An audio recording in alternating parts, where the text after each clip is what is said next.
ஒரு கைப்பிடி அளவு நான் கருவேப்பிலை சேர்த்துருக்கேன். கருவேப்பிலை சேர்த்துங்க, ரொம்ப நல்லாயிருக்கும், உடம்புக்கும் ரொம்ப நல்லதுங்க. இதே லைட்டாக வறுத்து எடுத்துக்கலாம். கருவேப்பிலை நல்லா வறுத்துட்டேங்க. பூண்டு ஒரு கட்டை எடுத்துருக்கேன். நல்லா பெரிய பூண்டாக இருந்ததுனால உங்களுக்கு பெருசாக தெரியுது.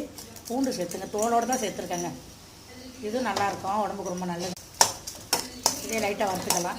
பூண்டே நல்லா வறுத்து எடுத்துட்டேன். எதுலேயுமே நான் வந்து ஆயில் சேர்க்கலைங்க, சும்மா ட்ரை ரோஸ்ட் மாதிரி தான் பண்ணியிருக்கேன். ஏன்னா நம்ம தூள் வச்சு சாப்பிட்றது, அதனால் நான் வந்து இதில் வந்து எண்ணெயே எதுவுமே நான் சேர்க்கலைங்க.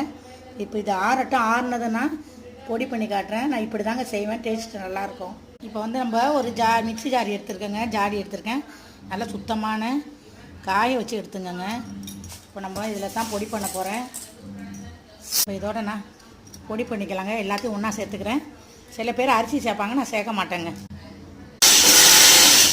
உப்பு போட்டு, உப்பு சேர்க்க மறந்துட்டேன், உப்பு சேர்த்து அரைச்சி எடுத்துகிட்டு பாருங்க. நம்ம சூப்பரான இட்லி பொடி ரெடி ஆகிடுச்சு. நான் பாக்ஸ்